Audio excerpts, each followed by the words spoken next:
What's up, it's Candy Nicole and welcome back to my channel. Today I'm going to be showing you guys how I get my full set of Polygel nails done at home by me, of course. So I have one hand that's already done and one that is nice and fresh and clean, ready to do this. So I am going to be using the Astound Polygel nail kit. And it comes with a few things. This is not really a review, so I didn't show everything, but it did come with this spatula. And then the other end, there's a brush to brush on the polygel. So I'm actually going to take the spatula to push my cuticles back because there's a few things that I can't find that are no longer in my nail kit. So yeah, so I use that, and now I am using a cuticle cutter, and I'm using the end of it to scrape up the dead skin around my cuticle, and then I'm using the actual cutter part to cut my cuticles where I notice that there's dry or dead skin. So we're just going to cut around there gently. Be super careful on this part. I did actually nick myself on my thumb, so like I said, be super careful, take your time. I was kind of just trying to get through the set at this point. So we're going to clean that right on up.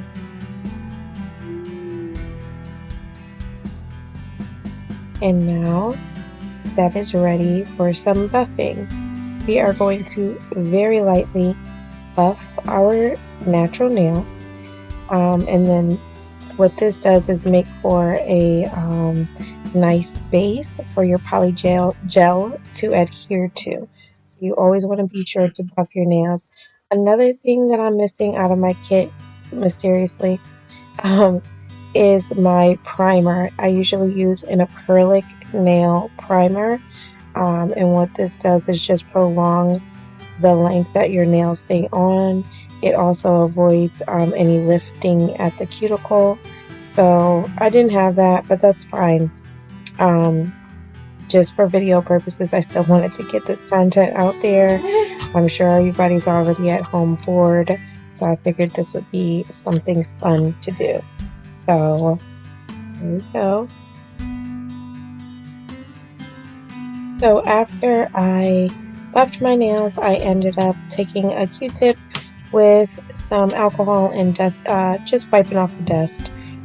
Now I am taking the Astound base coat. You want to apply a base coat, and this would go on after your acrylic primer. So we're going to apply the base coat, and then I'm going to stick it in my new nail lamp that I ordered from Amazon. And if I can remember, I'll leave all the links to products below. And we are going to wait for these to dry or to cure, and just admire the bling in the meantime.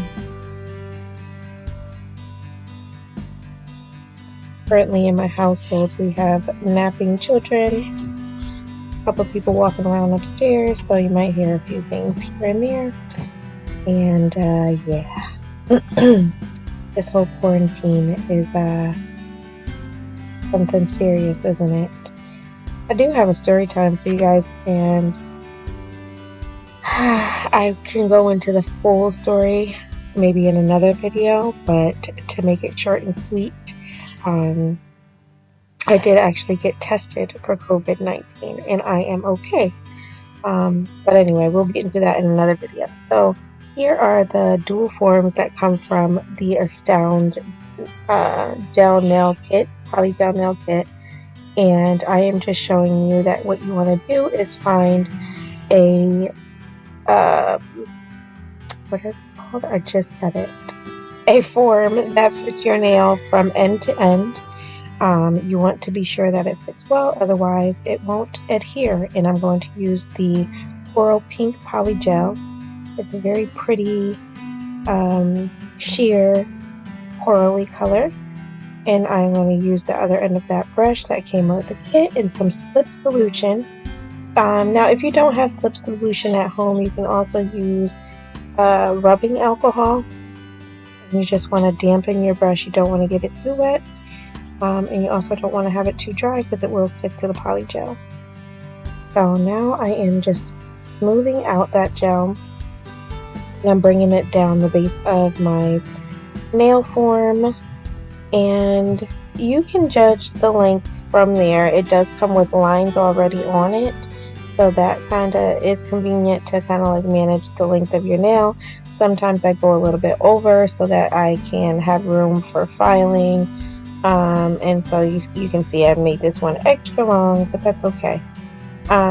So I am going to smooth down the underneath of my nail. You want to make sure that's smooth, otherwise it'll cause like a bubble or an overlap between your nail base and the actual polygel nail, and you don't want that. And I am going to cure that in my lamp for about 45 seconds. So we are curing, and once that is cured, I also flip over, so I do halfway on top, halfway underneath. Sometimes I notice that I have to go maybe one more round, and then we just wiggle that nail form off, and look at that, nice and shiny and pretty. I did notice that it was a little bit soft still, so I flash cured it again for a couple seconds just to be sure that our polygel has fully set.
So here's where I wanted to show you that you can also clean up around your cuticle if you've squeezed too hard and you have excess coming out.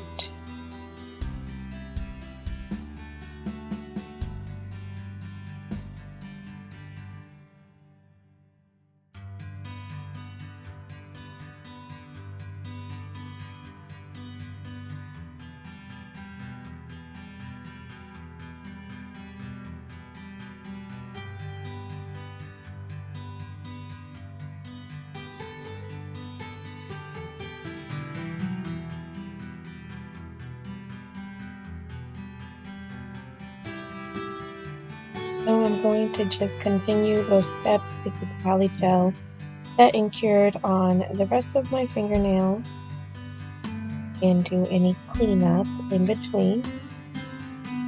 And once those nails are done, we are going to get into some filing. So this I kind of just sped up even faster, just because it's hard to show how I accomplish my shape. I am tapering in the sides with a hand file. This hand file came with a set of my gems, and I didn't really like it, so I switched over to another one. But so yeah, so now we've got all the nails filed, and I am going to go on top of those nails with a gel top coat. This is not my favorite top coat. I don't know where my Astound top coat is, but I just made do with what I have while on quarantine. I can't go anywhere to get any. I did order some, a few nail things, a few nail products on Amazon, so yeah. So once the top coat is cured, I also went on and put my nail gems on top off camera. I am actually taking some castor oil, and I'm going to go around that with around my cuticles with that, just for a nice shine. And castor oil is pretty much good for anything, guys. This only took me about an hour from start to finish. Thanks for watching.